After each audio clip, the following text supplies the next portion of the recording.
কোরআন এবং সুন্নাহ যদি আমরা একবারে নয় অল্প অল্প করে আমল করে যদি আমরা আমাদের জিন্দেগিটাকে সাজাতে পারি, তাহলে দেখবেন আপনার আমার এই জিন্দেগি দুনিয়াতেও সফল, আখিরাতেও সফল। দুনিয়াতে ফ্যামিলির মধ্যেও শান্তি আসবে, আখিরাতেও শান্তি আসবে। কথা বলেন ঠিক কি না? আপনারা যারা আছেন ছেলে মেয়ে স্ত্রী নিয়ে কখনো তালিম করেন? একটু কোরআন পড়েন, কোরআনের তাফসীর। এই বড় ছেলে কোরআন পড়তে পারে, বাংলা পড়তে পারে, এই বাবা তুই একটু এই সূরার তরজমা আরবি পড়া দরকার নাই, তুমি বাংলাগুলো পড়ো, আমরা শুনি। এই ব্যবস্থা আজকে ফ্যামিলির মধ্যে নাই। সন্ধ্যা হতে দেরি টেলিভিশনে টিপ দিতে দেরি হয় না, সন্ধ্যা হলে ফেসবুকে ঢুকতে দেরি হয় না। কথা বলেন ঠিক কিনা বেঠিক? রাত 12টা পর্যন্ত 11টা পর্যন্ত দেখতেই থাকে মেয়ে ছেলে সব এক জায়গায়। কথা কোন ঠিক কিনা? আল্লাহ নবী সাল্লাল্লাহু আলাইহি সাল্লামের যুগে সাহাবায়ে কিরামদের মাঝে বিশেষ করে হযরতে ওমর রাদিয়াল্লাহু তাআলা আনহুর কাছে একজন সাহাবী আসছেন। কেউ বলছেন হযরতে বেলাল জঙ্গল থেকে আসছেন, আফ্রিকার জঙ্গলে তিনি বসবাস করতেন, সেখান থেকে আসছেন। আবার কেউ কেউ অন্য সাহাবীর নামও বলেছেন।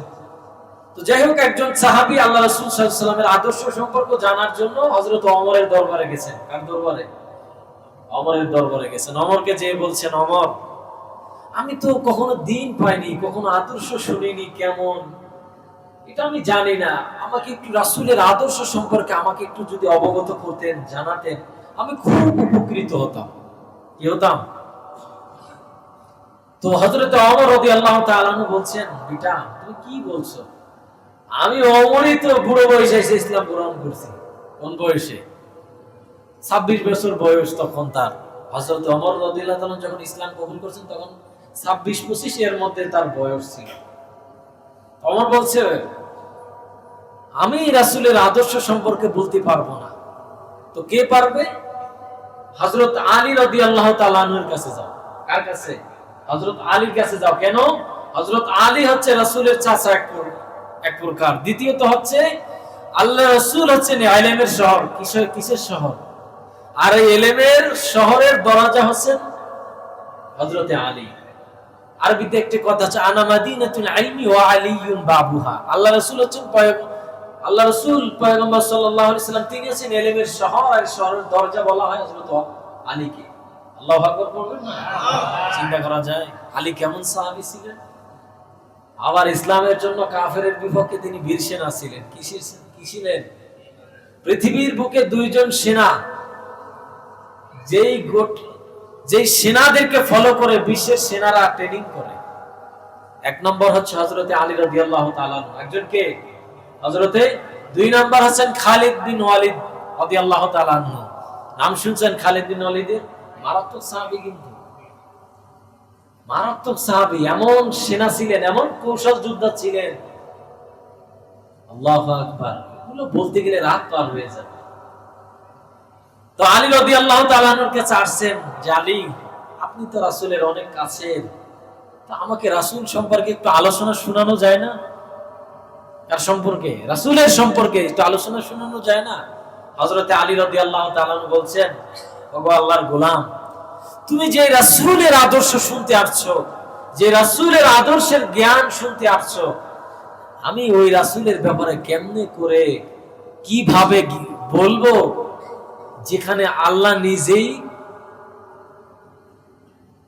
স্টপ দিয়েছেন, কমা দিয়ে দিয়েছেন। এমন কমা যেখানে আল্লাহ তাআলা নিজেই বলছেন সূরাতুল কলামের মধ্যে, ইন্নাকা লা আলা খুলুকিন আযীম। আল্লাহু আকবার পড়েন। আল্লাহ রাসূলের আদর্শ এত বড়, আযীম শব্দ ব্যবহার করা হয়েছে আয়াতের মধ্যে, যে ইন্নাকা লা আলা খুলুকিন আযীম, এত প্রশস্ত, এত বড় রাসূলের আদর্শ, যে আদর্শের কোনো কিনারা খুঁজে পাওয়া যাবে না। আল্লাহু আকবার। আলী বলছেন, যেখানে আল্লাহই বলছেন আল্লাহ রাসূলের জিন্দেগি আদর্শ অনেক বড়, তা আল্লাহ যেখানে বড় শব্দ ব্যবহার করেছেন, আযীম শব্দ ব্যবহার করেছেন, অতএব সেখানে আমি আলী ও রাসূলের জিন্দেগি সম্পর্কে বয়ান করতে অক্ষম। চিন্তা করছেন? ওই রাসূলের আদর্শ শুনতে আসছেন আজকে আপনারা, ওই রাসূলের জিন্দেগি শুনতে আসছেন আপনারা আজকে। আমরা অনেকে মনে করতে পারি কি সিরাত, কি মাহফিল, কি শুনবো, গোড়ার ডিম হুজুর একটা আসবে, আইসে হইচই করে চলে যাবে না। এখানে আপনারা অনেক আগ্রহে বসে আছেন কিছু জানার জন্য, কিছু নেবার জন্য। আমারও টার্গেট আপনাদেরকে কিছু শোনাবার। আমি কোন জায়গা থেকে আসলাম, কি করতে আসলাম, কোথায় কি করি, এগুলো বলা আমার উদ্দেশ্য না। কারণ প্রত্যেকটা সেকেন্ড এখানে আপনাদের জন্য খুবই গুরুত্বপূর্ণ, যে আমি কি বলছি আপনারা কি শুনছেন। বাস্তবতা তো এটাই। তো আমাকে ওই দিক গুরুত্ব দিতে হবে যে আপনারা আমার দিকে তাকিয়ে আছেন কিছু নেওয়ার জন্য। সম্মানিত মুসলিম ইকরাম, প্রিয় এলাকাবাসী, আমরা রাসূলকে সবাই ভালোবাসি তো? হুজুর মুখে, অন্তরে কিন্তু না। আচ্ছা, আমরা রাসূলকে কেমন ভালোবাসি একটু পরীক্ষা নেওয়া দরকার আছে নাকি? না থাকবে। এখন তো আবার ওই হাত উঠালি কালকে তার মসজিদে যাব না, হুজুর আমার ধরে ফেলাইছে তো আমি সূরা ফাতিহা পড়তে পারি না। কথা বলেন ঠিক কি না? হ্যাঁ, এর আমি তো মাঝে মাঝে হয়, মাঝে মাঝে হুজুরে শুনছি, এগুলো বলবেন না, আমরা মুরব্বী হয়ে গেছি। হ্যাঁ, আমাদের এগুলো বলে এখন লজ্জা দিয়ে লাভ আছে? শেখার কোনো বয়স আছে? জানার কোনো বয়স আছে? পৃথিবীতে প্রত্যেকটা জিনিসে জ্ঞান। জ্ঞান আপনি চাষাবাদ করতেছেন, সেটা জ্ঞান না? সবাই কি পারবে? আরে ডাক্তাররা যদি ধরে নিয়ে এসে যদি বলেন এই ডাল লাগাও, পারবে? পারবে না। আর আপনারা যদি বলা হয় আপনি চিকিৎসা করেন, পেট ফেটে অপারেশন করেন, আপনি পারবেন? প্রত্যেকে প্রত্যেকের জায়গা থেকে সেরা। প্রত্যেকে প্রত্যেকের জায়গা থেকে কি সেরা। আল্লাহ কাউকে কোনো দিক থেকে ছোট করে রাখেনি, সবাই সবার জায়গা থেকে সেরা। আমরা যে রাসূলের প্রেমিক, রাসূলকে ভালোবাসি, আচ্ছা কতজনের বাড়িতে রাসূলের জিন্দেগি আছে একটু হাত তুলেন তো। চিন্তা করা যায়, চিন্তা করা যায় যে রাসূল মৃত্যুর সময় বলছেন আম্মা জান আয়েশাকে জানালার কিনারায় এসে বলছেন, ও আয়েশা, আমার উম্মতেরা কি আমাকে মনে রাখবে? ও আয়েশা, আমার উম্মতেরা আমার কথাগুলো কি মূল্যায়ন দেবে? ও আয়েশা, আমার বড় চিন্তা হয় যে আমার উম্মতেরা আমার এই রেখে যাওয়া দিনের পরে তারা থাকবে কিনা। দু চোখের পানি সেদিন ঝরাচ্ছিলেন, অঝরে কাঁদছিলেন, আর এই কথাগুলো বলছিলেন, সহিহ হাদিসের কথা। যে আয়েশা, আমার উম্মতেরা কি আমার রেখে যাওয়া দিনকে তারা মানবে? তারা নামাজ ছেড়ে দিবে না তো? তারা আমার আদর্শ ছেড়ে দিবে না তো? আম্মা জান আয়েশা বলছেন, ইয়া রাসূলুল্লাহ, আপনি চিন্তা করেন না, আপনি এত পেরেশানি হচ্ছেন কেন? বলছে, না আয়েশা তুমি বুঝবা না। ও আয়েশা, তুমি বুঝবা না, তুমি কি জানো যে তায়েববাসীরা আমাকে মেরেছে, আমাকে পাথর মেরেছে, তারা এই দিন প্রতিষ্ঠা করার জন্য, নামাজ প্রতিষ্ঠা করার জন্য। চিন্তা করছেন রাসূল সেদিন এভাবে কথাগুলো বলছিলেন আর কাঁদছিলেন। সে রাসূলের জিন্দেগি শুনতে আসছি ভাই, আফসোস লাগে আমরা মুসলমান। আরে ভাই, কত ডাক্তারের বই আছে, কত লোকের জীবনের বই আছে, কবিরাজের বই আছে, আছে না নাই? তাবিজের বই আছে, আছে না নাই? ঘরের মধ্যে তাবিজের বই আছে, রাসূলের জিন্দেগি নেই। কেমনে আপনাদের কি বুঝাবো? কিনবেন তো ইনশাআল্লাহ, কিনবেন তো, একটা জীবনে কিনবেন তো। প্রত্যেকটা গ্রামগঞ্জের লাইব্রেরিতে পাওয়া যায় রাসূলের জীবন, সংগ্রহ করবেন তো ইনশাআল্লাহ। আল্লাহ সবাইকে তৌফিক দান করুন। আমার কথাগুলো শুনতে আপনাদের কষ্ট হচ্ছে? আপনারা যদি সময় দেন, নড়াচড়া না করেন, আমি সুন্দর করে বলতে পারবো। আর আপনারা যদি নড়াচড়া করেন, দেখবেন আমারও সব এড়ে বেড়ে তেড়া হয়ে গেছে, কলেজেই পড়েছে, আপনারা খোঁজ পাবেন না। বুঝছেন? সম্মানিত মুসল্লিয়ানে কেরাম, তো আল্লাহ তাআলা এই যে দিনটায় আমরা আসছি, আল্লাহ রাসূল সাল্লাল্লাহু আলাইহি সাল্লামকে এই দুনিয়াতে পাঠিয়েছিলেন। আমি প্রত্যেকটা এক একটা পয়েন্ট এক এক ভাবে বলবো যাতে আপনাদের বুঝতে সুবিধা হয়। এক নম্বর হলো, আল্লাহ রাসূল সাল্লাল্লাহু আলাইহি সাল্লামকে কখন আল্লাহ তাআলা পাঠিয়েছিলেন? এক নম্বর প্রশ্ন আছে না নাই? আল্লাহ রাসূলকে আল্লাহ তাআলা কখন পাঠিয়েছিলেন? আমরা অনেকে জানি, আবার অনেকে জানি না। গোটা দুনিয়াতে যখন জাহিলিয়াত ছড়িয়ে গিয়েছিল, যখন মানুষ যখন অন্যায়কে অন্যায় মনে করত না, মানুষ যখন হারামকে হারাম মনে করত না, মানুষ যখন জেনাকে জেনা মনে করত না, মানুষ যখন মেয়েদের হত্যা করা, একে অন্যকে হত্যা করা, একে অন্যের পরে জুলুম করা, এগুলো মানুষ যখন এগুলোকে সাধারণ মনে করত, এক কথায় গোটা দুনিয়ার বুকে যখন অন্ধকার ছড়িয়ে গেল, এমনটা অবস্থায় আল্লাহ রাব্বুল আলামিন একটি ফুটন্ত গোলাপ পাঠিয়েছেন এই জমিনের মধ্যে, এই জমিন থেকে অন্ধকার দূর করার জন্য। ঠিক কিনা? হ্যাঁ, একটা ফুটন্ত গোলাপ পাঠিয়ে দিচ্ছেন, একটি নূর, একটি আলো পাঠিয়ে দিচ্ছেন, যে আলো অন্ধকারকে কি করে? অন্ধকারকে দূর করে দেয়। যে আলো যেখানে যায় সেখানে অন্ধকার কি হয়ে যায়? পালিয়ে যায়। সেখানে অন্ধকার থাকে না, যেখানে যায় সেখানে ফুল ফুটে যায়। এমন একজন নবী আমরা পেয়েছি। তো এই নবী, তাহলে বুঝলাম যে আল্লাহ রাসূলকে আল্লাহ তাআলা এমন একটি সময় পাঠিয়েছেন যখন এই যুগটা আইম্মে জাহেলিয়াতে পরিণত হয়ে গিয়েছে। মেয়েদের হত্যা করতো, মেয়ে বাচ্চাদেরকে ওই যুগে কি করতো? হত্যা করতো। এখনো তো করে, এখন না হত্যা করে না, ধর্ষণ করে মেরে ফেলে, তাই তো? ওটার সাথে কোনো পার্থক্য নেই, একই রকম। ধর্ষণ করে কি করে এখন দেখেন না, ছোট ছোট বাচ্চাদের কি অবস্থা একটা দেশের মধ্যে। আল্লাহ হেদায়েত দান করুন। সম্মানিত ভাইরা, এই জন্য আল্লাহ এই ব্যাপারে তাদেরকে জিজ্ঞাসা করবে, ওয়া ইদাল মাউউদাতু সুইলাত বিআইয়ি যামবিন কুতিলাত। আল্লাহ এই ব্যাপারে তাদেরকে প্রশ্ন করবে, কিসের জন্য এদেরকে তোমরা হত্যা করেছিলে? আল্লাহ নিজে কোরআনের মধ্যে এটা জানান দিয়েছেন।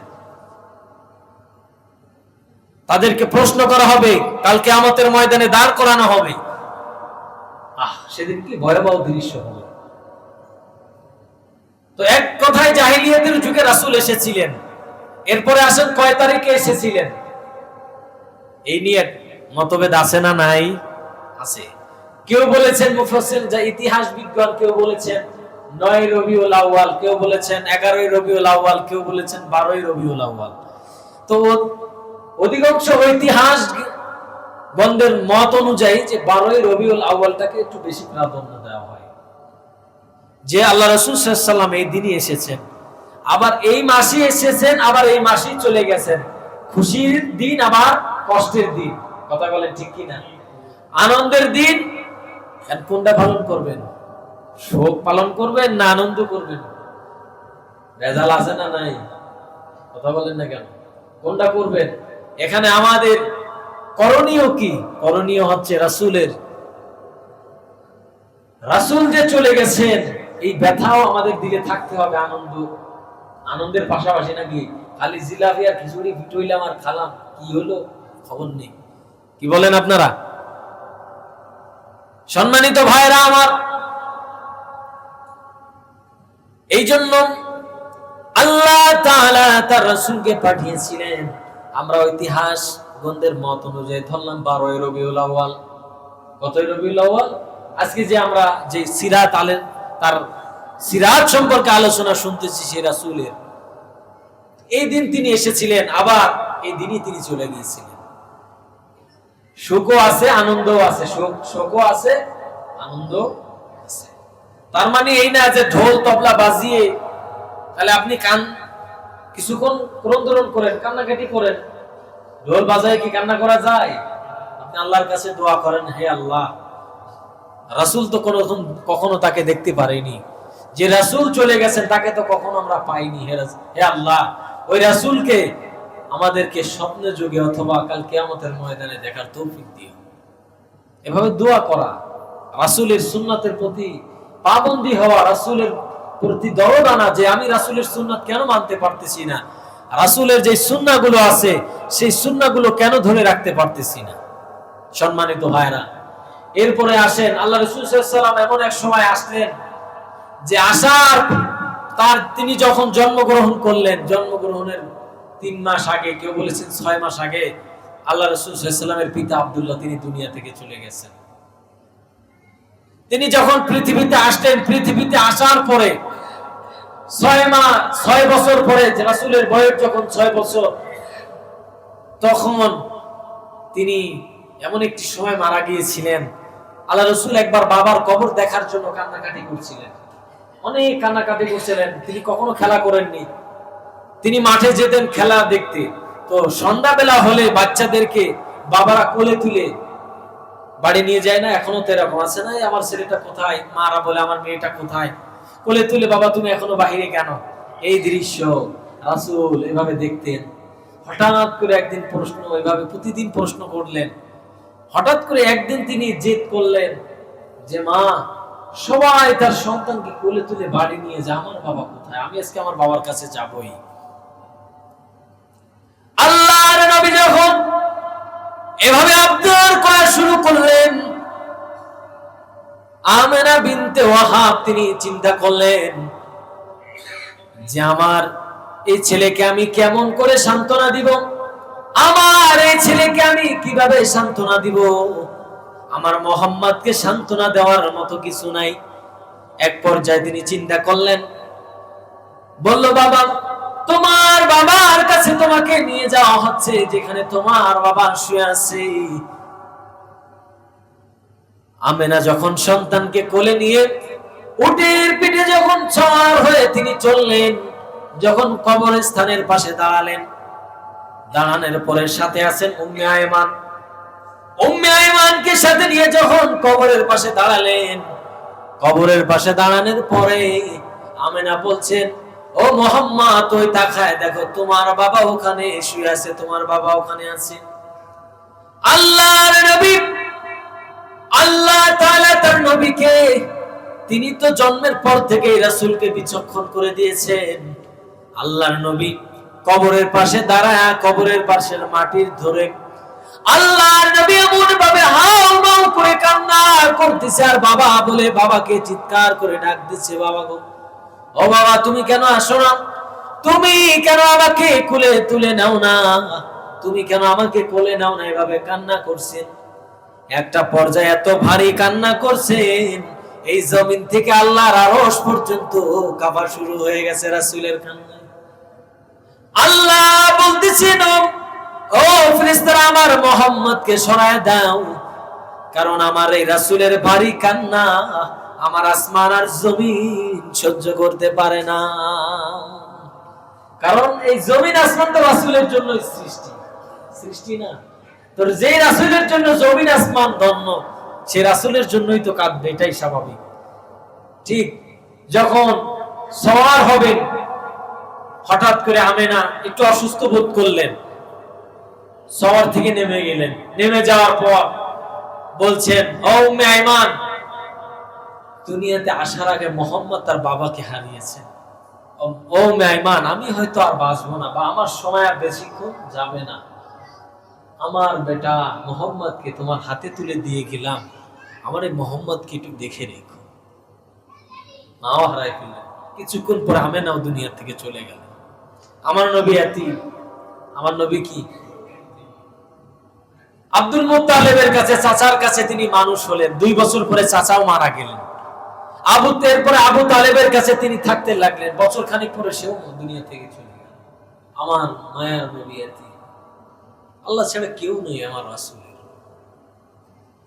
সম্মানিত বন্ধুগণ, ভাইরা আমার, আমার রাসূলের শিশুকাল এভাবে করে কেটেছে। আমার রাসূল এতটা বরকতপূর্ণ। আমার রাসূলকে যখন হালিমাতুস সাদিয়া গ্রহণ করেছিলেন, হালিমাতুস সাদিয়ার ঘরে, যে হালিমাতুস সাদিয়া মক্কা নগরীর মধ্যে একজন সাধারণ মহিলা ছিলেন, আমার রাসূলকে দুধ পান করার কারণে, করানোর কারণে, আমার রাসূলকে গ্রহণ করার কারণে আমার আল্লাহ মদিনার, মক্কার মধ্যে তাকে আমার আল্লাহ সবথেকে দামি বানায় দিছে। এগুলো বলতে গেলে আমার ঘন্টা পার হয়ে যাবে, এই জন্য একটু ইঙ্গিত দিয়ে গেলাম ভাইরা। তো আল্লাহ তাআলা তার রাসূলকে পাঠালেন। 3টি পয়েন্ট শুনলাম। এখন রাসূলকে আল্লাহ তাআলা কি দিয়ে পাঠালেন? আল্লাহ তাআলা কোরআনুল কারীমের মধ্যে বলছেন, লাকাদ কানা লাকুম ফি রাসূলিল্লাহি উসওয়াতুন হাসানা। আল্লাহ বলছেন, আমি আমার হাবিবকে এমন এক উত্তম, এমন এক চরিত্র, এমন এক পবিত্র, এমন এক দামি আদর্শ দিয়ে পাঠিয়েছি, যে আদর্শ পৃথিবীর বুকে আর কোথাও নাই। সুবহানাল্লাহ পড়ে। তাহলে আল্লাহ রাসূলকে আল্লাহ তাআলা এক উত্তম এবং চমৎকার আদর্শ দিয়ে পাঠালেন। এখন এই আদর্শ কি আমরা মানছি নাকি অবহেলা করছি? কথা বলে, অবহেলা করতেছি না? প্রত্যেকের কাছে অবহেলিত রাসূলের আদর্শ, রাসূলের প্রত্যেকটা সুন্নাত। এই যে আপনারা আসছেন, দুপুরে খেয়েছেন, যদি বলি কয়জন দোয়া পড়ে খেয়েছেন, কয়জন দস্তরখানা বিছিয়ে খেয়েছেন, কয়জন মাথায় টুপি দিয়ে খেয়েছেন, কয়জন মাথায় টুপি দিয়ে নামাজ পড়েন, খুব একটা দুটো পাওয়া যেতে পারে, তাও মনে হয় নেই। চিন্তা করেন আপনি, আজকে আপনারা এখানে আসছেন কিছু নেওয়ার জন্য ভাইরা, কিছু বুঝবেন। কি বুঝাচ্ছি? যে আপনি কি আমল করতেছেন।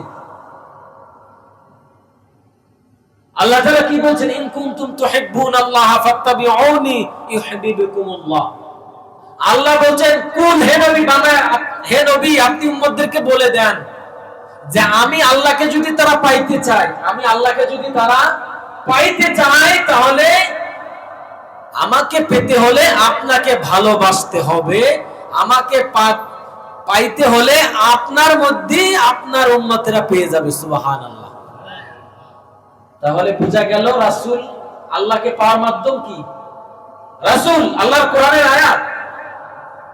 আল্লাহকে পাওয়ার মাধ্যম হচ্ছে রাসূল।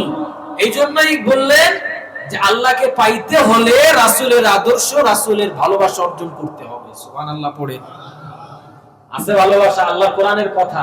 আমরা তো হাদিস বেচি, এটা ভালো লাগে না, কোরআনের আয়াত দিয়ে বুঝাই আপনাদেরকে, নাকি না? এও ভালো লাগে না। কোরআনও তো অবহেলিত আমাদের কাছে আছে। এই কোরআনও আমাদের কাছে অবহেলিত হয়েছে। ও দুনিয়ার মুসলমান ভাইরা রে আমার, আব্দুর রহমতপুর নাকি রহমতপুর নামক গ্রাম আপনাদের নাকি বলেন? রহমতপুর মানে বুঝেন?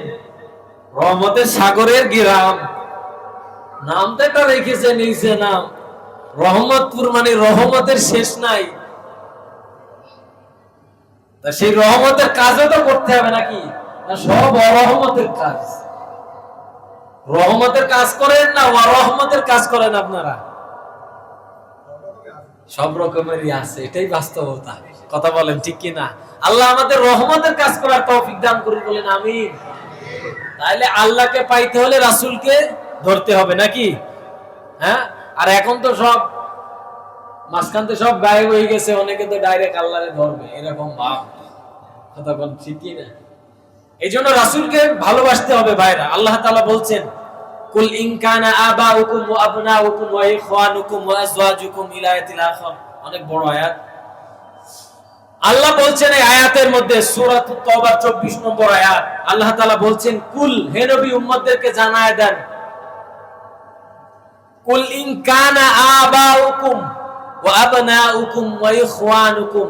প্রথমত বললেন পিতা মাতার কথা, যে তারা যেন পিতা মাতা থেকে, সন্তান সন্ততি থেকে, এবং স্ত্রী থেকে, এবং ব্যবসা বাণিজ্য থেকে, এবং সকল বিষয় থেকে, হে রাসূল আপনার উম্মত যখন আপনাকে ভালো না বাসতে পারবে, তারা ততক্ষণ পর্যন্ত মুমিন হতে পারবে না। না না আজকে যে সূরা তাওবা 24 নম্বর আয়াতটা দেখবেন যে আল্লাহ কি বলেছেন এখানে। আপনার সমস্ত বিষয় মানে বুঝেন, অর্থ আছে না, অর্থ বুঝেন। অর্থ কিন্তু এখন সবকিছুর থেকে আমাদের কাছে, মা বাবা স্ত্রীর থেকে অর্থ আমাদের কাছে বেশি মায়াবী। কথা বলেন ঠিক কি না? হ্যাঁ, অর্থ মায়াবী না? হয় তুমি যাও জায়গায় টাকা দিয়ার লাইন নেই, টাকা আমি দেবো না বাবু, জেফটি যাও জায়গায় টাকা দেবো না।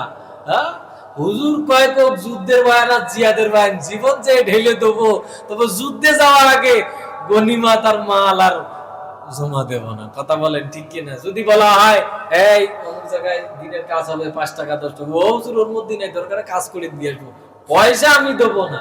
কথা বলেন ঠিক কিনা? এরকম মনোভাব আমাদের। কিন্তু আল্লাহ তাআলা বলছেন আগে মাল তারপরে জান।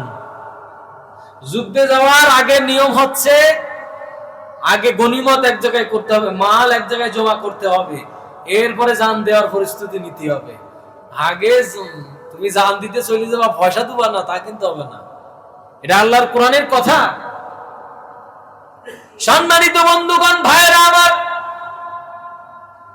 তাহলে আল্লাহ তাআলা বললেন লাকাদ কানা লাকুম ফি রাসূলিল্লাহি উসওয়াতুন হাসানাহ, এক উত্তম এবং উত্তম আদর্শ দিয়ে আল্লাহ রাব্বুল আলামিন তার হাবিবকে দুনিয়ার বুকে পাঠিয়েছেন।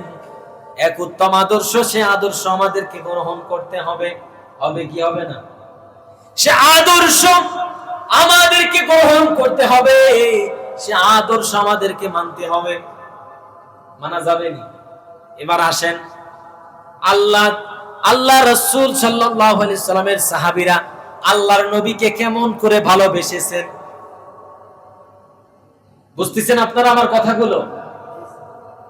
তো রাসূলকে উত্তম চরিত্র দিলেন, যে উত্তম চরিত্রের পাগল হয়ে সাহাবীরা কেমন করেছেন আলোচনা বুঝতেছেন? আমি আপনাদের শর্টকাটে ভালো করে বুঝাই নিচ্ছি, যাতে আপনাদের বেশি গভীরে নেব না, তাহলে মাথা বিগড়ে যাবে যে হুজুর কি কইল রে কালকে। কথা বুঝছেন? সাহাবীরা কেমন করে ভালোবাসছেন একজনের উদাহরণ দিব। হানজালা রাদিয়াল্লাহু তাআলা আনহুর নাম শুনছেন? হযরতে হানজালা তিনি রাতে স্ত্রীর সাথে সহবাস করলেন। সহবাসের শেষে সকাল যখন হলো তিনি শুনলেন যে রাসূল দুনিয়াতে নাই। রাসূল আল্লাহ নবী কেমন করে ভালোবাসছেন দেখেন আল্লাহকে পাওয়ার জন্য। রাসূল সাল্লাল্লাহু আলাইহি সাল্লাম দুনিয়াতে নাই। এই কথা কি জানো? বলে যাচ্ছি, এলান করে যাচ্ছে, কে যেন বলছে মুহাম্মদ দুনিয়ায় নাই, মুহাম্মদ দুনিয়া থেকে চলে গেছে। হানজালার যখন এই কথা কানের মধ্যে পৌঁছায় গেল, পৌঁছে যাওয়ার পর তিনি গোসলখানায় ঢুকছেন, গোসল থেকে বের হয়ে গেছেন যে হায় রে, আমি যদি এখন গোসল করতে ঢুকে যাই তাহলে আমার লেট হয়ে যাবে, আমার সময় লেগে যাবে, কিন্তু সময় লাগানো যাবে না, আমার রাসূলকে আমার দেখতে হবে। কে মারলো? কে আমার রাসূলকে? আমার রাসূলকে কে মারলো? আমাকে তাকে দেখতে হবে, তার মোকাবেলা করতে হবে। হানজালা বের হয়ে চলে গেলেন। চলে যে দেখলেন আল্লাহর নবী আছেন, আল্লাহর নবীর সাথে সাহাবীদের সাথে যুদ্ধ শুরু হয়ে গিয়েছে। অনেক লম্বা কথা ভাইরা, লম্বা করে বলবো না। যখন যুদ্ধ চলতেছে, যুদ্ধ চলতে চলতে হানজালা যখন এমন দৃশ্য দেখতেছিলেন, তিনি আর বসলেন না, তিনি একটি তলোয়ার বের করলেন, তলোয়ার নিলেন, তলোয়ার নিয়ে তিনি বলতে শুরু করলেন, কে আছো আমার নবীকে মারবা? কে কার এত বড় কলিজা আছে যে আমার মুহাম্মদকে হত্যা করবা, আমার নবীর গায়ে টাচ করবা? এ কথা বলেন হানজালা তিনি এক মাথা থেকে যুদ্ধ করতে করতে কাফেরদেরকে কতল করতে করতে এক পর্যায়ে অনেকগুলো কাফেরকে তিনি হত্যা করেছেন, অনেকগুলো কাফেরকে তিনি দুনিয়া থেকে বিদায় করে দিয়েছেন। বিদায় করতে করতে তিনিও একটা পর্যায়ে কাফেরের তলোয়ারের আঘাতে তিনিও এক পর্যায়ে শহীদ হয়ে গিয়েছেন। আল্লাহর সাহাবী, আল্লাহর পয়গম্বরের সাহাবী যখন হানজালা যখন শহীদ হয়ে গেলেন, শহীদ হয়ে যাওয়ার পর শহীদদের সকল লাশকে একত্রিত করা হচ্ছে, শহীদদের সকল লাশ একত্রিত করা হচ্ছে, তাদেরকে দাফন দেওয়া হবে। অনেক সাহাবীদের লাশ দাফন। কিছুক্ষণ পরে হানজালার স্ত্রী আল্লাহ নবীর কাছে এসেছেন। আল্লাহ নবীর কাছে এসে বলছেন, ও পয়গম্বর, এই যুদ্ধের মধ্যে আমার স্বামী হানজালা আছে, আপনি কি আমার স্বামী হানজালার খবর পেয়েছেন? আল্লাহ নবী বলছেন, না তো। হানজালার স্ত্রী বলছেন, ও পয়গম্বর, আপনি তো শহীদদের গোসল দেন না, শহীদদের তো গোসল হয় না, তাদেরকে তো এইভাবে দাফন দেওয়া হয়। ও পয়গম্বর, আমি আপনার কাছে অনুরোধ রাখছি, আমার স্বামী আপনার জন্য পাগল হয়ে, আল্লাহর জন্য পাগল হয়ে, আমার স্বামীর ফরজ গোসল ছিল, ইয়া রাসূলুল্লাহ, আমার স্বামী ফরজ গোসল করে নাই, ইয়া রাসূলুল্লাহ, আপনার প্রেমে পাগল হয়ে এই যুদ্ধে এসে আমার স্বামী শহীদ হয়ে গিয়েছে। আমার স্বামীর লাশটাকে একটু চিহ্নিত করে আমার স্বামীর লাশটাকে আপনি একটু গোসল করায় দিয়েন, ইয়া রাসূলুল্লাহ। আল্লাহর নবীকে যখন এই আবদার রাখলেন, আল্লাহর নবী হযরত ওমরকে নির্দেশ করলেন, অনেক সাহাবীদেরকে নির্দেশ করলেন, ও সাহাবীরা দেখো, আমার হানজালার লাশকে তোমরা বের করো, খুঁজে বের করো, হানজালার লাশকে বের করে তাকে গোসল দাও। খুঁজতে খুঁজতে তন্ন তন্ন করার পর হানজালার লাশ খুঁজে পাওয়া যায় না। কি করা যায়? আল্লাহর নবী পেরেশানিতে পড়ে গেলেন। আল্লাহর নবী পেরেশানি করতেছেন, কি করা যায়, হায় কোথায় গেল হানজালার লাশ? আল্লাহর নবী পেরেশানি হয়ে বসে আছেন। আল্লাহ রাব্বুল আলামিন জিবরাইলকে পাঠায় দিলেন, ও জিবরাইল, ও জিবরাইল যাও, আমার বন্ধু মোহাম্মদ পেরেশানি হয়ে গিয়েছে, আমার বন্ধু মোহাম্মদকে জানা দাও আমার হানজালার লাশ, আপনার সাহাবী হানজালার লাশ দুনিয়ার পানি দিয়ে গোসল দেওয়া হবে না। ও পয়গম্বর, আপনার হানজালার লাশকে আল্লাহ জান্নাতে উঠায় নিছেন, আর জান্নাতে উঠায় নিয়ে জান্নাতের পানি দিয়া ফেরেশতাদেরকে দিয়ে আল্লাহ তাআলা হানজালার লাশকে আল্লাহ গোসল দিয়ে দিয়েছে। আপনার আর দিতে হবে না, আপনার আর দিতে হবে না, আপনার পরেশানি করতে হবে না। হে রাসূল, আল্লাহ দিয়ে দিয়েছেন জান্নাতে। আল্লাহু আকবার। চিন্তা করা যায়, সহিহ বুখারীর হাদিস। কিছুক্ষণ পরে হানজালার লাশকে জমিনে ফেরেশতারা রেখে গেলেন অদ্ভুত ভাবে, কারণ রাসূল ছাড়া তো অন্য কেউ ফেরেশতাদেরকে দেখতে পারবেন না। সাহাবীরা বর্ণনা করেছেন, যখন হানজালার লাশকে জমিনে রাখা হলো, হানজালার গা দিয়ে কাফনের ই দিয়ে কেমন জানি পানি জমিনে গড়ায় গড়ায় পড়তেছিল। আল্লাহু আকবার। তাজা লাশ আল্লাহ তাআলা গোসল করায় দিয়ে জমিনে রেখে গেছেন। রাসূলের কতটা ভালোবাসা ছিল, আজকে দিনের জন্য কি মহব্বত আছে আমাদের বলেন, কতটুকু মহব্বত আছে আল্লাহর জমিনে, আল্লাহর দ্বীনের জন্য, কোরআনের জন্য। আলেমদের তাই মহব্বত করতে পারি না, একেতে 6 শুনলে 9 শুনলে গীবত আর গীবত। এখন তো আমরা বলি ওই এত কিছু শুনেন। আল্লাহ রাসূল সাল্লাল্লাহু আলাইহি ওয়াসাল্লামের যুগেও আম্মা জান আয়েশাকে অপবাদ দিছিল কাফেরেরা, কথা বলেন ঠিক কি না? আরে সেই যুগই দিয়েছিল, আর এখনকার তো জাহিলিয়াতের যুগ, কথা বলেন ঠিক কি না? এটা মাথায় রাখতে হবে। বিশ্বের মুনাফিকদের, বিশ্বের বেঈমানদের, ইহুদিদের টার্গেট, পশ্চিমাদের টার্গেট হলো এদেশে আলেম ওলামাদেরকে কিভাবে খারাপ বানানো যায়, কিভাবে এজেন্ট কাজ করা যায়, সেই কাজ কিন্তু করে তারা, আপনারা জানেন না। আপনার গ্রামেও বিভিন্ন এজেন্ট ঘুরে বেড়ায়, এগুলো আপনারা ধরতে পারবেন না, কারণ এগুলো টাকায় কাজ করে, এগুলো বোঝা যাবে না। কথা বুঝছেন? আল্লাহ হেফাজত করুক, বলেন আমিন। এই জন্য আতঙ্কিত হওয়ার কিছু নাই ভাই, আতঙ্কিত হওয়ার কিছু নাই। কোনটা থেকে কোনটা মানবো এই প্রশ্ন করেন না। হক দেখেন, ইমাম সাহেব যদি সহি হয় তার কাছ থেকে পরামর্শ নিয়ে চলেন। আল্লাহ চাইতো আপনার জিন্দেগি জান্নাত, সুবহানাল্লাহ। আল্লাহ চাইতো আপনার জিন্দেগি জান্নাত। বেশি ঘাবড়ায়েন না, বেশি ঘাবড়াতে গেলে সব ভোলাই যাবে, পরে নিজেই ঘুরবেন। ওই নাস্তিকরা দেখেন না, বিজ্ঞান পড়তে পড়তে ওরাও নাস্তিক হয়ে যায়, ওরাও ঘুরতে থাকে। কারণ বিজ্ঞান হচ্ছে এমন একটি জ্ঞান যা মানুষ নিজে নিজে মানুষের চিন্তাধারা থেকে আসে। বিজ্ঞান হচ্ছে এমন একটা থিওরি, এমন একটা জ্ঞান, তো সেটা নিয়েও দেখ রিসার্চ করতে শুনতে একসময় ও নাস্তিক হয়ে যায়। তখন আর বলে আল্লাহ বলতে কিছু আছে, নাউজুবিল্লাহ, বলে আল্লাহ বলতে কিছু আছে। সম্মানিত ভাইরা, এই জন্য আমরা বেশি ঘোলালে নিজেরাই আউট হয়ে যাব, নিজেরাই কি পথভ্রষ্ট হয়ে যাব, দিন থেকে পথভ্রষ্ট হয়ে যাব। এই জন্য বেশি ঘাবড়ানো যাবে না, দিনের সঠিক পথে থাকার চেষ্টা করেন। 5 ওয়াক্ত নামাজ পড়েন, হালাল খান, হারাম ছাড়েন, জুয়া ছাড়েন। যুবক ভাইদেরকে বলবো, অত্র এলাকার জুয়া ছাড়েন, ইয়াবা ছাড়েন, মদ ছাড়েন, বাবা মায়ের কথা শুনেন, আল্লাহ রাসূলের সুন্নাত মানেন, আল্লাহর কোরআন ধরেন, দুনিয়াতেও সবল, আখিরাতেও সবল। ঠিক কিনা কথা বলেন? আজকে মোবাইলে জুয়া ভরে গেছে। পিতামাতা আপনি জানেন না, আমি যে মসজিদে জুমা পড়াই প্রায় কখনো 1000 কখনো 1500 মুসল্লি হয়, 3 তলা বিশিষ্ট বড় মসজিদ, আমি যেখানে জুমা পড়াই।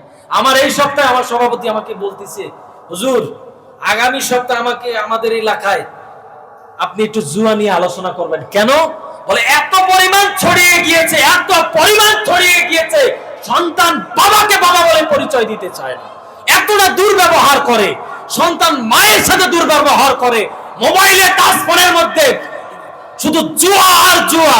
কথা বলেন ঠিক কিনা? আরে ভালো ছেলেটাও সেও চুরি করে জুয়া খেলার জন্য। কথা বল না কেন? এমন একটা পরিস্থিতি গড়ায় গেছে। সকাল সন্ধ্যা কিরাম বোর্ড, জিকির তাসবিহ তাহলিল এগুলো নাই। আমি একটু জিকির করে, হায় আফসোস আমি মাগরিবের নামাজ পড়লাম না, হায় আফসোস আমি ঈশার নামাজ পড়লাম না। নিজের ভিতরে এই অনুভূতি আসে না। এই যুবক, যে রাসূল ইসলামের জন্য যারা জীবন দিয়েছে তারা ছিল টাটকা যুবক, আর আমাদের যুবকের চেহারার দিকে তাকাইলে তাকানো যায় না, আমাদের যুবকের দিকে তাকানো যায় না। কি একটা অবস্থা হয়ে গেছে, মনে হয় মুসলমানের ছেলে না ইহুদির ছেলে। এটা বোঝা বড় মুশকিল বর্তমান যুগে। সম্মান তো নেই, আদব আখলাক তো নেই, সব উঠে গেছে। ভুল বললাম নাকি? কথাগুলো ভুল বললাম? সম্মানিত ভাইরা আমার, সমাজটা এত নোংরা হয়ে গিয়েছে। এই নোংরার পিছনে কারণ হলো ইহুদিদের চক্রান্ত। কারণ আমার আপনার রাসূল বলে গেছেন, দুনিয়াতে সবচেয়ে বড় ভয়ঙ্কর চক্রান্ত হলো ইহুদিদের চক্রান্ত। কথা বলেন ঠিক কি না? দেখেন ফিলিস্তিনদের মারে কারা? ইহুদিরা না? কথা বলেন না কেন? সম্মানিত বন্ধুগণ, তাহলে আমরা যদি কোন কারণে আমরা পথভ্রষ্ট হব না, এই সমাজকে সুন্দর করতে গেলে কি দরকার, আমাদের কি প্রয়োজন? প্রশ্ন আছে না নাই? একটু জোরে বলেন, প্রশ্ন আছে না নাই? আমি কিন্তু পয়েন্টে পয়েন্টে আপনাদেরকে বুঝাতে পারতেছি কথাগুলো। সাহাবী কেমন করে ভালোবেসেছেন, একজন সাহাবীর উদাহরণ দিলাম, হানজালা রাদিয়াল্লাহু তাআলা আনহু। এবার আমরা কেমন ভাবে দিনের পরে থাকবো, কেমন ভাবে সমাজের পরে, সমাজে কেমনে চললে সমাজের মধ্যে উন্নতি আসবে, কথা বুঝছেন? আল্লাহর নবী সাল্লাল্লাহু আলাইহি সাল্লাম বলছেন, তারাকতু ফীকুম আমরাইন লান তাদিল্লু মা তামাসসাকতুম বিহিমা কিতাবাল্লাহি ওয়া সুন্নতি রাসূলিহি। আল্লাহ রাসূল বলছেন যে, হে উম্মতের, আমি তোমাদের মাঝে দুটো জিনিস রেখে যাচ্ছি। একটি হলো কিতাবুল্লাহ, আরেকটি হলো সুন্নতি রাসূলিহি, আরেকটি হলো রাসূলের সুন্নাত। তাহলে এক নম্বর আল্লাহর কিতাব, এক নম্বর কি? আল্লাহর কিতাব, আল্লাহর কোরআন। দুই নম্বর হলো আল্লাহর রাসূলের জিন্দেগি। আম্মা জান আয়েশা বলছেন, আন আয়েশা রাদিয়াল্লাহু তাআলা আনহুমা قال কানা খুলুকুহুল কোরআন। আম্মা জান আয়েশা বলছেন, আল্লাহ তাআলার রাসূলের গোটা জিন্দেগি হচ্ছে কোরআন। সুবহানাল্লাহ বলেন। তাহলে সেই জিন্দেগি সম্পর্ক, সেই জিন্দেগি মানতে আমাদের এত কষ্ট কেন? কানা খুলুকুহুল কোরআন, যেই জিন্দেগি, যে আদর্শই কোরআন, তাহলে সেই কোরআন কেন মানতে এত কষ্ট হয় আমাদের বলেন? বহুত কষ্ট। কোরআন খুলে কখন জানেন? তো হাদিসটা বুঝাইনি, তারপর বললে ভালো হবে। আমাদের সমাজে এই দুটো জিনিস রাসূল যে বলে গেলেন যে তোমাদের মাঝে দুটো জিনিস, বাথরুমে যাই আর ঘুমাই, আর বিড়ি সিগারেট চা পান সকাল সন্ধ্যা দোকানে বসি, আর গীবত শেখায়াত, এগুলা এক বুস্তা করতে পারলি, এই জিন্দেগি, এই বাস্তবতা, এটাই সত্য, এটাই চলন্ত সত্য। কথা বলেন ঠিক কিনা? এটাই জিন্দেগি। ইমাম সাহেব যতই বলুক কোরআন শিখেন, আসেন বসেন, সন্ধ্যায় বসেন, ইশায় বসেন, ওরে বাবু ও পারবো না, ও সম্ভব না। ভাই, জিন্দেগির মূল্য অনেক, এই জীবনটার মূল্য অনেক। একটু নিজে নিজে ভাইবেন। হাই, সেই ছোটবেলায় ছোট ছিলেন, হ্যাঁ, ভাই বোন এক জায়গায় খেলা করেছেন, ভাই বোন একসাথে চলাফেরা করেছেন, বোনের বিবাহ হয়ে গেছে, বোনের সংসার হয়ে গেছে, ছোট ভাইয়ের বিবাহ হয়ে গেছে, ছোট ভাইয়ের সংসার হয়ে গেছে, বড় ভাই বিবাহ করেছে, বড় ভাইয়ের সংসার হয়ে গিয়েছে, মেজো ভাইয়ের সংসার হয়েছে, মেজো ভাই আলাদা হয়ে গেছে, সবাই সবার মতো আলাদা। এখন একজন আরেকজনের বাড়ি মেহমান। কথা বল ঠিক কিনা? হ্যাঁ, একজন আরেকজনের বাড়ি মেহমান। আহ, সেই সোনালী যুগ, সেই সোনালী শৈশব কালটা কতই না সুন্দর ছিল, কতই না ভালো ছিল। একসাথে খেয়েছি, একই প্লেটে খেয়েছি, একই গ্লাসে পানি খেয়েছি, একই বিছানায় বসেছি, একই পাটিতে বসেছি, এক মা এক পাতিলে ভাত দিয়েছে। আহ, কত সুন্দর আরাম করে খেয়েছি। হায় আফসোস, আজকে বড় হয়ে গেছি, ভাই ভাইয়ের মধ্যে সম্পর্ক নাই। হায় আফসোস, আজকে ভাই বড় হয়ে গেছে, সম্পত্তির লোভে ভাই বোনের সাথে সম্পর্ক রাখে না। হায় আফসোস, আজকে ভাই ভাই সাথে সম্পর্ক সামান্য সম্পত্তির জন্য সম্পর্ক রাখে না। হায় আফসোস, আজকের সমাজের মানুষ সামান্য 1-2 টাকার কারণে মানুষ মানুষের সাথে সম্পর্ক বিচ্ছিন্ন করে। আহ, কি মানুষ আমরা, কি মানুষ আমরা বলেন না? এই মানুষের জন্যই তো দুনিয়াটা, এই মানুষের জন্যই তো সব। এক ভাই ভুল করছে, সবাই মুখ ফিরায়নি। আহ, কি সমাজ আমাদের ব্যবস্থা! এত নোংরা হয়ে গেছে আমাদের সমাজ ব্যবস্থা, এত বাজে হয়ে গেছে আমাদের সমাজ ব্যবস্থা। একজন আরেকজনের পরে দয়া করতে চাই না, অথচ আল্লাহ বলছেন, আহসিন কামা আহসানাল্লাহু ইলাইক, আমি তোমাদের পরে যেরূপ দয়া করেছি ততরূপ তোমরাও অন্যের পরে দয়া করো। তোমার সম্পদ আছে, অপরকে সহযোগিতা করো। তোমার মেধা আছে, অন্যকে সহযোগিতা করো। তোমার খাদ্য আছে, অন্যকে সহযোগিতা করো। করি না, নিজে না খেয়ে খাতে পারি না, ফেলাই দিই, অন্যকে দিই না। এই হচ্ছে মানুষ। সম্মানিত বন্ধুগণ, ভাইরা আমার, এই জায়গা থেকে যদি ফিরতে হয়, আল্লাহর নবীর এই দুটো জিনিস আমাদেরকে আঁকড়ে ধরতে হবে। কোরআন এবং সুন্নাহ যদি আমরা একবারে নয় অল্প অল্প করে আমল করে যদি আমরা আমাদের জিন্দিগিটাকে সাজাতে পারি, তাহলে দেখবেন আপনার আমার এই জিন্দিগি দুনিয়াতেও সফল, আখিরাতেও সফল। দুনিয়াতে ফ্যামিলির মধ্যেও শান্তি আসবে, আখিরাতেও শান্তি আসবে। কথা বলেন ঠিক কি না? আপনারা যারা আছেন ছেলে মেয়ে স্ত্রী নিয়ে কখনো তালিম করেন, একটু কোরআন পড়েন, কোরআনের তাফসীর। এই বড় ছেলে কোরআন পড়তে পারে, বাংলা পড়তে পারে, এই বাবা তুই একটু এই সূরার তরজমা আরবি পড়ার দরকার নাই, তুমি বাংলাগুলো পড়ো, আমরা শুনি। এই ব্যবস্থা আজকে ফ্যামিলির মধ্যে নাই। সন্ধ্যা হতে দেরি, টেলিভিশনে টিপ দিতে দেরি হয় না, সন্ধ্যা হলে ফেসবুকে ঢুকতে দেরি হয় না। কথা বলেন ঠিক কিনা বেঠিক? রাত 12টা পর্যন্ত 11টা পর্যন্ত দেখতেই থাকে, মেয়ে ছেলে সব এক জায়গায়। কথা কোন ঠিক কিনা? হ্যাঁ, ছেলে মেয়ে সবাই এক জায়গায় দেখে। ছোট মেয়ে বাবার মা একসাথে এসে মাঝখানতে বসে দেখতেছে এরা হা করে। কথা বলেন ঠিক কিনা? সমাজের বাস্তবতা এরকম। বাপ নেট চালাচ্ছে, মা ফোন চালাচ্ছে, ছেলে এসে হা করে তাকায় থাকে। আছে না নাই? এই জন্য নোয়াখালীর ভাষা একটা কথা আছে, আঙ্গ দেশ কেন ভইরা গেছে টিভি সিনেমায়, জোয়ান বুড়া মাইয়া পোলা বেগুন মিলে চাই। কথা কোন ঠিক কিনা? আরে আঙ্গ দেশ কেন ভইরা গেছে টিভি সিনেমায়, জোয়ান বুড়া মাইয়া পোলা বেগুন মিলে চাই। আরে বুড়ার বয়স হইছে 70-80, তাও বুড়া বিড়ি খায়, তাও বুড়া টিভি চাই। কথা কোন ঠিক কিনা? মিল আছে না নাই? বাস্তবতা। খনকনে বুড়ো চার দোকানে যে এমন ভাবে বসবে, মনে হয় যৌবন যৌবন ভাব। ভাই কথাগুলো বুঝাবার জন্য বলতেছি, চাচা বাবা ছেলেরা, আমার যুবক ভাইরা, এগুলা কি জিন্দেগি বলেন? আরে কালকে তো মারা যেতে পারেন। আরে ভাই একটা কথা মাথায় রাখবেন, একটা ছেলে যখন যুবক হয় তার একটা মেসেজ হয়, একটা ছেলে যখন মধ্য বয়সী চলে আসে, বিবাহ হয়, তার আরেকটা মেসেজ হয়, অর্থাৎ সে জীবনের আরেকটি ধাপ পার করে ফেলেছে। একটা সন্তান যখন জমিনে ভূমিষ্ঠ হয়, সে জীবনের আরেকটি মেসেজের ধাপ পার করেছে।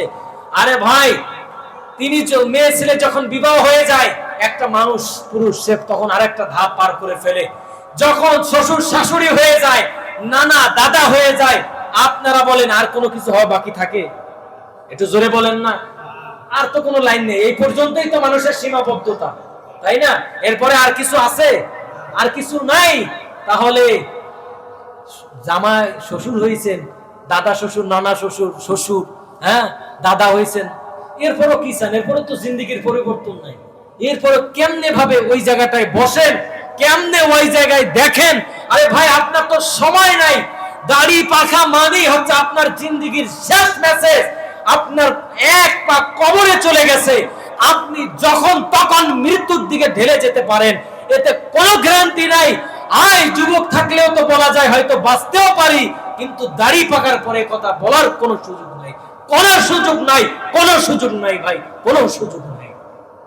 আজকে মা বোনদের মধ্যে দিন নাই। দেখেন আমার মা, অনেক মারা আছে, আমার অনেক বোনেরা আছে মাসলা মাসাইল জানে না, অনেক বোনেরা আছে কোরআন পড়তে পারে না, অনেক বোনেরার নামাজ পড়ে সূরা ফাতিহা পড়তে পারে না। হায় আফসোস, আপনি স্বামী হিসাবে আপনার দায়িত্ব ছিল তাকে শিখানোর, আপনি পুরুষ দিয়ে পারেন না। সমাজের পাড়ার ইমাম সাহেবের স্ত্রীগুলো আছে, তাদেরকে সমাজে এখন একটা দুটো আলেমা পাওয়া যায়, তাদেরকে দিয়ে একটু শুদ্ধ করান। পায়ে ধরে বলি ভাই, জিন্দেগি কিছু না, আখিরাতের জিন্দেগি হলো সফল। ওই আখিরাতের জিন্দেগির অনেক দাম। হাই কেমনে বুঝাবো আপনাদের বলেন?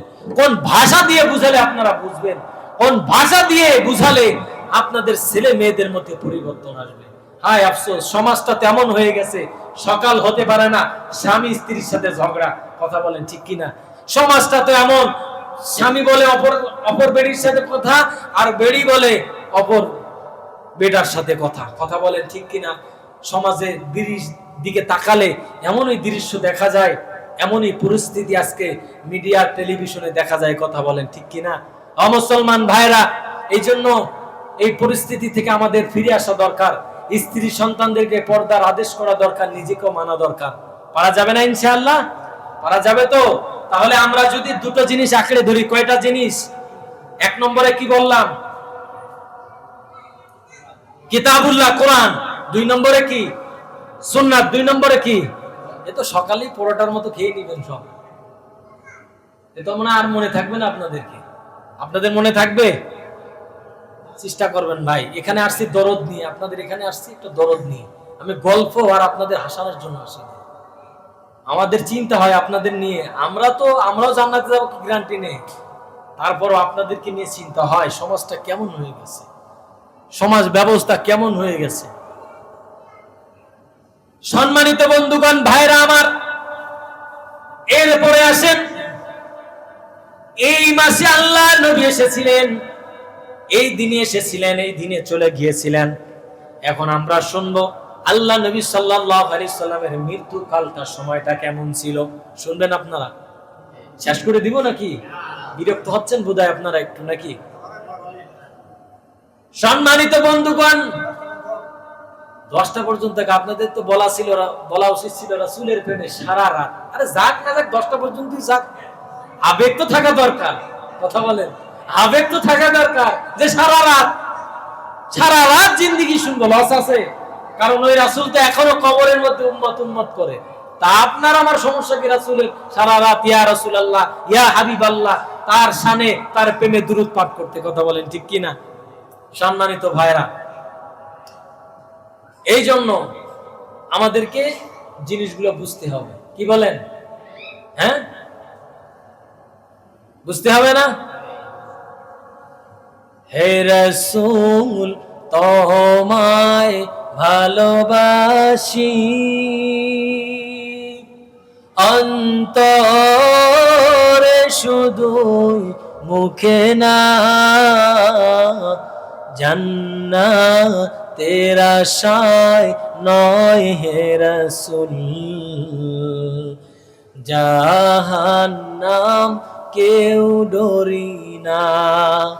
হে রাসূল তোমায় ভালোবাসি, অন্তরে শুধুই, মুখে না, জান্নাতের আশায় নয় হে রাসূল, জাহান্নাম কেউ ডরি না। ঠিক কিনা? জোরে বলেন। সম্মানিত বন্ধুগণ, ভাইরা আমার, যেই রাসূল এই মাসে দুনিয়াতে এসেছিলেন, যেই রাসূল দুনিয়াতে এই মাসে এসেছিলেন, আবার এই মাসে রাসূল দুনিয়া থেকে চলে গেছেন। ও মুসলমান, আজকে এত অন্যায় করে, এত জুলুম আমাদের দেশে, পৃথিবীর মধ্যে ভরে গেছে, কিন্তু ভরে যাওয়ার পরে আল্লাহ রাব্বুল আলামিন আমাদেরকে কিন্তু তাড়ায় দেয় না, আমাদেরকে ধ্বংস করে দেন নাই, বরং আল্লাহ রাব্বুল আলামিন আগের মতোই আমাদেরকে রিজিক দান করতেছেন। কথা বলেন ঠিক কি না? সম্মানিত বন্ধুগণের কারণ কি? কারণ আমরা তো ফেরাউনের যুগকে হার মানিয়েছি। কথা বলেন ঠিক কি না? আমরা তো ওই আইম্মাই জাহেলিয়াতের যুগকেও যদি এখন প্লাস মাইনাস করা হয়, দেখা যাবে আইম্মাতের জাহেলিয়াতের যুগও পার হয়ে যাবে। কথা বলেন ঠিক কি না? সম্মানিত ভাইরা আমার, আল্লাহর নবী যখন দুনিয়া থেকে বিদায় নিবেন, এই বিদায়ের আগ মুহূর্তে নেহায়া ওয়াল বিদায় একটি কিতাব আছে। এই কিতাবের মধ্যে ঘটনাটি উল্লেখ করা হয়েছে যে আল্লাহ নবীর বিদায় কালটা কেমন ছিল, আল্লাহ নবী বিদায়ের সময় কি করে গিয়েছিলেন। এক নম্বর হলো, আল্লাহর নবী যখন বিদায় নিবেন, এই বিদায়ের আগে আল্লাহ নবীর সামনে যখন আজরাইল যখন জান কবজের জন্য জমিনে অবতরণ হওয়ার আগে আল্লাহ নবীর কামরার সামনে এসে সালাম প্রদান করলেন। আসসালাতু ওয়াসসালামু আলাইকা ইয়া রাসূলুল্লাহ, ইয়া হাবিবাল্লাহ। যখন রাসূলকে সালাম প্রদান করলেন, রাসূল বলছেন, কে আসছেন? আল্লাহ নবীকে আজরাইল বলছেন, ইয়া রাসূলুল্লাহ, ইয়া হাবিবাল্লাহ, আমি হলাম মালাকুল মাউত আজরাইল। বলে, কিসের জন্য এসেছো? আজরাইল বলে, ও নবী গো, আপনার সময় শেষের দিকে, আল্লাহর হুকুম হয়ে গেছে, আপনার বন্ধুর হুকুম হয়ে গেছে, আপনাকে এখন চলে যেতে হবে। বলছে, কেন? বলছে, ও আজরাইল, আমি দুনিয়া থেকে যাওয়ার আগে একটি শর্ত আমার পূরণ করতে হবে। এই শর্তের জন্য আমার ভাই কোথায়? আইনা আইনা আখিয়া জিবরাইল, আমার ভাই জিবরাইল কোথায়? আমার ভাই জিবরাইলকে ডাকো। মালাকুল মউত জিবরাইলকে ডাকলেন। জিবরাইল আল্লাহ নবীর সামনে কান্নারত অবস্থায় আল্লাহ নবীর সামনে তিনি অবতরণ হলেন, সামনে দাঁড়ালেন। জিবরাইল কান্না করতেছেন, হাও মাও করে রাসূলের সামনে কান্না করছেন। আল্লাহ নবী অবাক। আল্লাহ নবী জিবরাইলের কান্না দেখে আল্লাহ নবীরও কান্না চলে আসছে। কারণ রাসূল তো বুঝতে পেরেছেন আজকের পর থেকে হয়তো দুনিয়া আর থাকা হবে না, আজকের পর থেকে এই দুনিয়ার বুকে আমি আর থাকবো না। জিবরাইল যখন কান্না করতেছিলেন, আল্লাহ নবী জিবরাইলকে প্রশ্ন করলেন, ও জিবরাইল তুমি কেন কান্না করো? জিবরাইল জবাব দেয়, ও পয়গম্বর আমি কেন কান্না করি আপনি জানেন?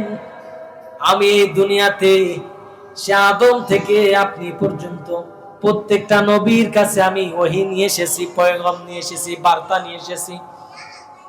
তার থেকে আপনার কাছে আমি হাজার হাজার নয়, হাজারেরও অধিক আমি আপনার কাছে, 12,000-এরও অধিক আমি আপনার কাছে ওহী নিয়ে এসেছি। সুবহানাল্লাহ পড়বেন না? হে রাসূল আপনার সামনে যখন আমি আসি, আপনার এই নুরানি মোবারক চেহারা যখন আমি দেখতে পাই, তখন আমার কলিজাটা ভরে যায়, আমার বড় আনন্দ লাগে। ইয়া রাসূলুল্লাহ, ইয়া হাবিবাল্লাহ, আজকের পর থেকে আমার এই দুনিয়াতে আসা বন্ধ হয়ে যাবে। আমি আর কোনোদিন ওহী নিয়ে আসতে পারবো না। আমি আর কোনোদিন আপনার সামনে আপনার এই নুরানি মুবারক চেহারা আর কোনোদিন দেখতে পারবো না হে রাসূল। আর আমার ওহী নিয়ে আসা হবে না হে রাসূল। আর হয়তো কিয়ামতের ময়দানে আপনার সাথে দেখা হবে, এছাড়া আর কোনোদিন আপনার সামনে আমার আর কোনোদিন দেখা হবে না হে রাসূল। এই নুরানি মুবারক চেহারা দেখতে হে রাসূল মায়া লাগে, মনে পড়ে ওই কথা চিন্তা যখনই করে আমার কান্নার থামে না। এবার জিবরাইল আল্লাহর নবীকে প্রশ্ন করলেন, হে রাসূল আপনি কেন কাঁদছেন?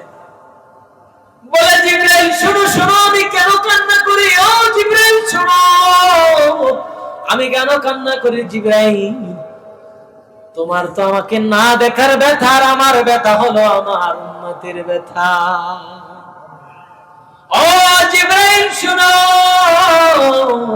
আমি যখন দুনিয়া থেকে চলে যাব, এই দুনিয়া থেকে চলে যাওয়ার পর আমার এই এতিম উম্মতকে কে দেখবে আর কে দেখে রাখবে? কে দায়িত্ব নেবে আমার এই উম্মতের, এতিম উম্মতদের?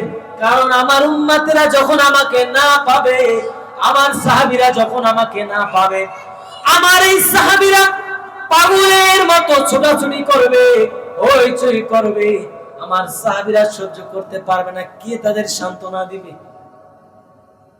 সম্মানিত মুসল্লিয়ানে কেরাম ভাইরা, একটু ভালো করে খেয়াল করুন। কেউ কেউ যখন রাসূল দুনিয়া থেকে চলে গেলেন, কি রাসূল যখন দুনিয়া থেকে চলে গেলেন, কেউ কেউ প্রার্থনা করলেন যে আল্লাহ আমাকে অন্ধ করে দাও। কি করে দাও? অন্ধ করে দাও। অন্ধ হয়ে গিয়েছেন, চিন্তা করা যায়? আল্লাহর নবী তিনি চিন্তা করলেন আমার এই এতিম উম্মতদেরকে দেখে রাখবে। জিবরাইলকে বললেন, ও জিবরাইল শোনো, আল্লাহর কাছ থেকে পারমিশন নিয়ে আসো, আল্লাহর কাছ থেকে অর্ডার নিয়ে আসো। আল্লাহ যদি আমার উম্মতের কোনো গুনার কারণে আমার আল্লাহ যদি ধ্বংস করে দেয় আমার উম্মতের, আমার এই এতিম উম্মতদের যদি আল্লাহ রাগ করে তাদেরকে বনি ইসরাইলের মতো যদি ধ্বংস করে দেয়, ওই কালকে আমাদের ময়দানে আমি কেমনে উঠবো, কেমনে মুখ দেখাবো? ও জিবরাইল যাও আল্লাহর কাছে চলে যাও। জিবরাইল আল্লাহর কাছে চলে গেলেন। জিবরাইল আল্লাহর কাছে গিয়ে আল্লাহকে বললেন, আল্লাহ আপনার হাবিব জানতে চায় আপনি দুনিয়া থেকে আসার পর আপনার এই এতিম উম্মতদের দায়িত্ব কে নিবে, তাদেরকে কে দেখে রাখবে? আপনার পয়গম্বর একটু জানতে চায়। আল্লাহ বলছেন, ও জিবরাইল যাও যাও আমার বন্ধুকে জানায় দাও, আমার বন্ধু দুনিয়া থেকে আসার পরে আমার এই বন্ধুর এতিম উম্মতদের দায়িত্ব আমি স্বয়ং আল্লাহ নিয়ে নিলাম। জিবরাইল জমিনে আসলেন, আল্লাহর নবীকে বললেন, ও নবী, আপনার আর কোনো চিন্তা করতে হবে না, আপনার কোনো টেনশনের কারণ নাই। আপনার এই এতিম উম্মতদের দায়িত্ব আল্লাহ স্বয়ং নিজেই নিয়ে নিলেন। ও দুনিয়ার মুসলমান ভাইরা আমার, আমার নবী যখন বিদায় নিবেন, আমার নবী শুধু বলতেছেন, ইয়া উম্মতি ইয়া উম্মতি, সালাত সালাত, উম্মতেরা নামাজ, উম্মতেরা নামাজ। ও দুনিয়ার মুসলমান ভাইরা আমার, ওই রাসূলের কথা কি মনে পড়ে না, যে রাসূল আপনার আমার জন্য তায়েফের হাতে মার খেয়েছেন? ও দুনিয়ার মুসলমান ভাইরা আমার, নবী যখন দুনিয়া থেকে চলে যাবেন, আজরাইল যখন রাসূলের বুকের মধ্যে হাত দিয়েছিলেন, যখন হাত দিয়েছেন তখন আজরাইলকে বলছিলেন, ও আজরাইল, যত কষ্ট আমাকে দাও, যত জান কবজের যত কষ্ট আমাকে দাও, কিন্তু এত কষ্ট আমার উম্মতকে যেন দিও না। চিন্তা করছেন? যখন জিবরাইল আল্লাহ রাসূলের বুকে হাত দিচ্ছেন তখন এই কথা বলতেছেন যে, জিবরাইল, যত কষ্ট দাও আর আমাকে দাও, এত কষ্ট যেন আমার উম্মতকে দিও না, কারণ এই উম্মত যদি কষ্ট হয় আমি নবী বড় কষ্ট। যুবকদের সেই মায়া নেই, আমার রাসূলের সেই মায়া আমার যুবক ভাইদের।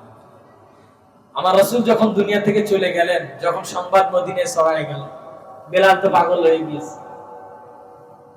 বেলাল বলতে শুরু করে দিল, আবু বকরকে ডেকে, আবু বকর,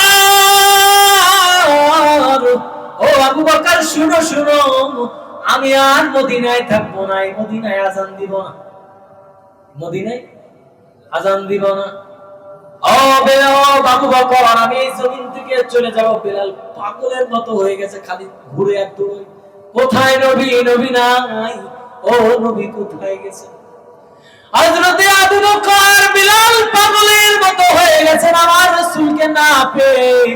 জমিনটা ভারী হয়ে গেছে, জমিনটা অন্ধকার হয়ে গেছে, রাসূল নাই, দুনিয়াতে রাসূল নাই। হযরতে বেলাল মদিনা থেকে চলে যাচ্ছেন, আবু বকরকে বলছেন, আবু বকর, যে নবী আমার আযান শুনলেন, নবী নামাজে আসতো, আমি দেখে বেলালের কলিজাটা ভরে যেত, আজকে তো আমি সেই নবীকে পাবো না, আযান দিলে ডানে বামে আর নবীকে আমি দেখতে পারবো না। কারণ হলো, আমি যখন আশহাদু আন্না মুহাম্মাদুর রাসূলুল্লাহ, আশহাদু আন্না মুহাম্মাদুর রাসূলুল্লাহ, حي على الصلاة حي على الفلاح।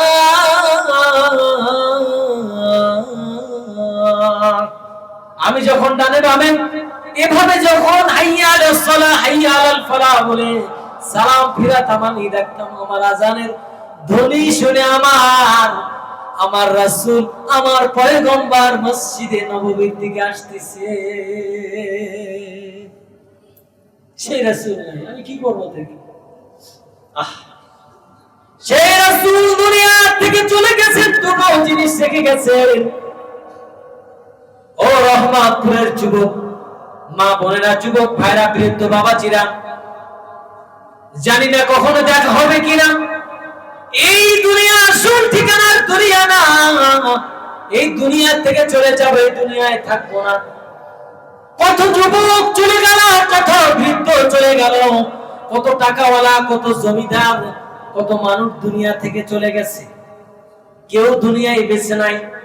আজকের এই সিরাত থেকে, এই সিরাতুন নবী সাল্লাল্লাহু আলাইহি ওয়াসাল্লাম, এই মাহফিল থেকে আমাদেরকে আদা করতে হবে, জীবনে নামাজ ছাড়বো না, রাসূলের সুন্নাত ছাড়বো না, রাসূলের আদর্শের বিপরীত করব না। পারবেন? পারবেন? দেখি কে কে পারবেন, হাত তুলেন। নারায়ে তাকবীর, নারায়ে তাকবীর। সিরাতুন নবী জিন্দাবাদ, জিন্দাবাদ। আল্লাহ সবাইকে কবুল করুন, সকলে বলেন আমিন। সম্মানিত ভাইরা আমার, বললাম না ইন্নাকা লা আলা খুলুকিন আযীম। সিরাত কেউ বর্ণনা করতে, আমি তো কিনছি দানছি কিছু কিছু জায়গা থেকে বললাম। আমি যদি রাসূলের শৈশব ধরি শেষ করতে পারবো না।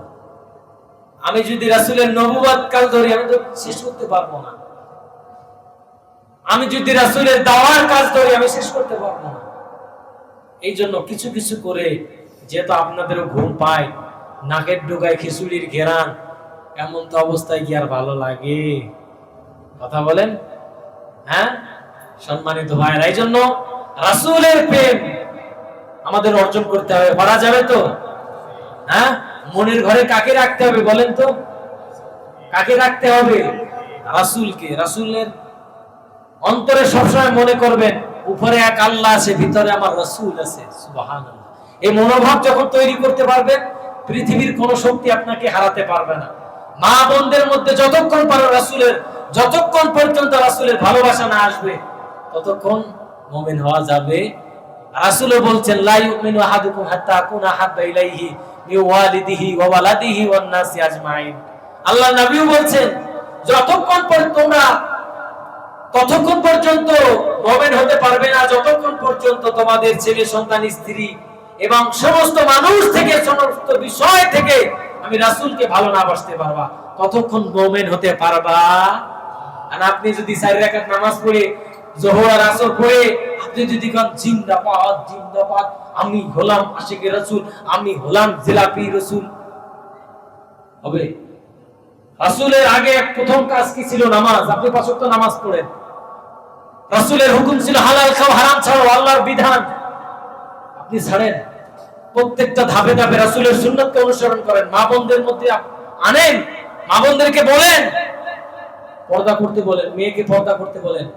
আমি তো সব সময় বলি, আল্লাহ যদি আমাদেরকে কোনো কারণে যদি প্রশ্ন করে, এই আব্দুল জব্বার, এই আব্দুল সুবহান, এই আব্দুল জলিল, আব্দুল করিম, আব্দুল সত্তার, তোমার স্ত্রীরা কেন পর্দা করে নাই, কি জবাব দিবেন মুসলমান? এই প্রশ্নটা গুছাই নিন। আমি আজকে যে একটা কথা শেষ বললাম, এই প্রশ্নের জবাবটা আপনারা গুছাই নিয়েন। অনেকে বলেন তালতো ভাই খালতো ভাইয়ের সামনে কি, এই প্রশ্নটা গুছাই নিয়েন। আল্লাহ যদি কাউকে কখনো ধরে, কেন পর্দার বিধান কি স্ত্রীর পরে আরোপ করো নাই, কেন স্ত্রীকে কঠোরতা করো নাই, কি জবাব দিবেন? বর্তমান সমাজে 99% সব দায়ুস। আর দায়ুসের ব্যাপারে আল্লাহ নবী কি বলছেন? সব জাহান্নাম, খালিদিনা ফি নারি জাহান্নাম, সব জাহান্নামের মধ্যে। দায়ুস কাকে বলে জানেন? যার কোনো লজ্জা নেই, হায়া নেই, স্ত্রীকে পর্দায় রাখে না, স্ত্রী বেপরোয়া ভাবে চলে, তার মধ্যে কোনো লজ্জা কাজ করে না। হ্যাঁ, আমার স্ত্রী এভাবে চলে, সমাজে এভাবে বেড়ায়, আর আমিও কেমন কাপুরুষ, হ্যাঁ, যে আমি এতটুকু বলতে পারি না, তুমি কেন পর্দা করো না, তুমি কেন এভাবে চলাও? তুমি জানো না এই যুগটা পরকীয়ায় ভরে গেছে? তুমি কি জানো না এই যুগটা, এই সমাজটা একটা নোংরা পরিস্থিতির মধ্য দিয়ে পার হচ্ছে? তুমি কি জানো না? তুমি কি জানো না এখনকার মানুষের মস্তিষ্ক আগের মতো নাই? বর্তমান মানুষের মধ্যে ইহসান নাই, বর্তমান মানুষের মধ্যে দয়া নাই, বর্তমান মানুষের মধ্যে মানবতা নাই, মানুষত্ব নাই। কথা বলেন ঠিক কি না? তুমি কি জানো না এই কথাগুলো কি আমরা তাদের কানে পৌঁছাতে পারি না? তুমি কি জানো না তোমার পাশের মানুষটাই তোমার কাল শত্রু হয়ে দাঁড়াতে পারে? তুমি আজকে যাকে ভালো বলছো সে তোমার পাশের কাল হয়ে দাঁড়াতে পারে। সম্মানিত ভাইরা, রাগ করলেন? তাহলে ভিতরে রাখতে হবে কার? রাসূলের প্রেম। কার প্রেম? কার প্রেম? রাসূলের প্রেম। পারা যাবে তো ইনশাআল্লাহ? তাহলে আমরা যেহেতু সিরাতুন নবী সাল্লাল্লাহু আলাইহি সাল্লামের শানে আজকের আয়োজন, তো আমরা তার শানে একটি আমরা নাতে রাসূল গাবো। আপনারা পারবেন তো? সবাই বলবেন তো আমার সাথে? থাক নাকি? থাক। হ্যাঁ। আমার মনের ঘরেতে রেখেছি যারে, দো জাহানের বাদশা নবী কামলিওয়ালা রে, দো জাহানের বাদশা নবী কামলিওয়ালা রে। আপনারা কি পারেন না? পারেন না? হুজুর তো সময় পাই না, শুনি হচ্ছে মমতাজের গান, বুকটা ফাইটিয়ে যায়, আরে বুকটা ফাইটিয়ে যায়, মাঠে গেলে পুড়িয়ে যায়, বাড়ি আসলে শুয়ে যায়, অমনে দিয়ে যে পার হয় কইতে তো পারি না। কথা বলেন ঠিক কি না? হ্যাঁ, এর অর্থ আছে, ব্যাখ্যা করতে গেলে সময় লাগে, ব্যাখ্যা করবো না। যে হুজুর আপনার গানের ব্যাখ্যা কি? মমতাজ না একরকম গাইছে, আপনি কমনি গাইলেন। কথা কর ঠিক কি না? সম্মানিত ভাইরা, এই জন্য হ্যাঁ, আমার মনের ঘরেতে রেখেছি যারে, দো জাহানের বাদশা নবী। এই ছোট ছোট বাচ্চারা ভালো পারে, আপনারা না পারলে কি? আপনারা সব ফেল। হ্যাঁ, আমার দয়াল নবী রে, আমার মায়ার নবী রে, দো জাহানের বাদশা নবী কামলিওয়ালা রে, দো জাহানের বাদশা নবী কামলিওয়ালা রে। মোরা যদি ডানাওয়ালা পাখি হতাম, ওই মদিনা দেখার লাগি উড়ে যাইতাম। মোরা যদি ডানাওয়ালা পাখি হতাম, ওই মদিনা দেখার লাগি উড়ে যাইতাম। হৃদয় জুড়ে দেখতাম আমি নয়ন ভরে, হৃদয় জুড়ে দেখতাম আমি নয়ন ভরে, দো জাহানের বাদশা নবী কামলিওয়ালা রে, দো জাহানের বাদশা নবী কামলিওয়ালা রে। মনে চায় রাসূলকে দেখতে, মনে চায় রাসূলকে দেখতে। আমরা তো এখন দেখতে পারবো না, রাসূলের রওজা দেখতে মনে চায়। হ্যাঁ, রওজা দেখতে মনে চায়। মনে বড় আশা ছিল যাব মদিনা, মনে বড় আশা ছিল যাব মদিনা। সালাম আমি করব গিয়ে, সালাম আমি করব গিয়ে নবীজি রওজায়। মনে বড় আশা ছিল যাব মদিনায়। মদিনায় যেতে চান? আল্লাহ সবাইকে কবুল করুন। আল্লাহ সবাইকে ওই কলিজার টুকরা নবীকে জীবনে তো দেখতে পারি না, আল্লাহ যেন রওজাটা দেখার তৌফিক আমাদেরকে দান করেন। সকলে বলেন আমিন। সম্মানিত ভাইরা, আর দীর্ঘ করব না, আমরা সকলেই দুরূদ ইব্রাহিম পাঠ করি। আল্লাহুম্মা সাল্লি আলা মুহাম্মাদ ওয়া আলা আলি মুহাম্মাদ কামা সাল্লাইতা আলা ইব্রাহিম ওয়া আলা আলি ইব্রাহিম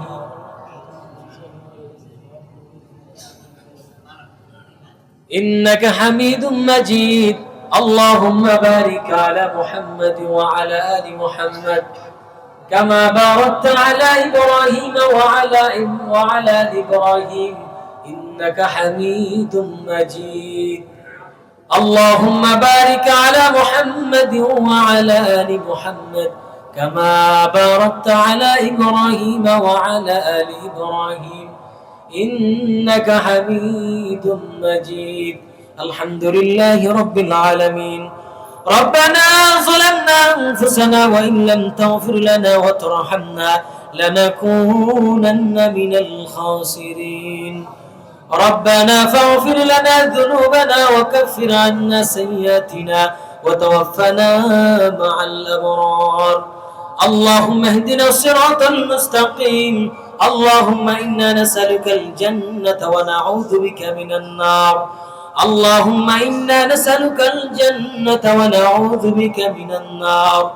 أي رب العالمين يا الله, আয় আল্লাহ শেষ জামাত শেষ করে তোমার রাসূলের জীবনী থেকে কিছু আংশিক জীবনী, আয় আল্লাহ কিছু আলোচনা করেছি, আল্লাহ মুখতাসার কিছু আলোচনা করেছি।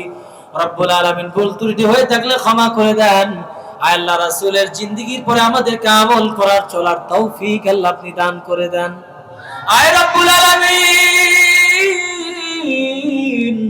রাসূলের মায়া মহব্বত আমাদের অন্তরে ঢুকায় দেন। আয় আল্লাহ আপনার ভয় আমাদের অন্তরে ঢুকায় দেন। হায় মালিক, রাসূলের আদর্শ মানতে ভালো লাগে না। আয় আল্লাহ শয়তানের ধোঁকায়, নফসের ধোঁকায় আল্লাহ আপনি মানার তৌফিক দান করেন আল্লাহ। আয় আল্লাহ নফসের ধোঁকা থেকে হেফাজত করেন আল্লাহ। আয় আল্লাহ শয়তানের ধোঁকা থেকে হেফাজত করেন আল্লাহ। আয় আল্লাহ মানুষ শয়তান থেকে হেফাজত করেন। আয় আল্লাহ জিন শয়তান থেকে আল্লাহ আপনি আমাদেরকে আমাদের সকলকে হেফাজত করেন আল্লাহ। আয় মালিক আপনার রাসূলের সুন্নাহ এবং আপনার কোরআন অনুযায়ী আমাদের জিন্দেগি পরিচালনা করার তৌফিক আপনি দান করে দেন। আয় আল্লাহ আজকের এই সিরাত মাহফিলকে আল্লাহ আপনি কবুল করে নেন। যারা এই সিরাত মাহফিলের জন্য শ্রম দিয়েছে, আল্লাহ অর্থ দিয়েছে, আল্লাহ সহযোগিতা করেছে, প্রত্যেকের অর্থ শ্রম আল্লাহ প্রত্যেকের কর্মকে তুমি কবুল আর মঞ্জুর করে নাও আল্লাহ।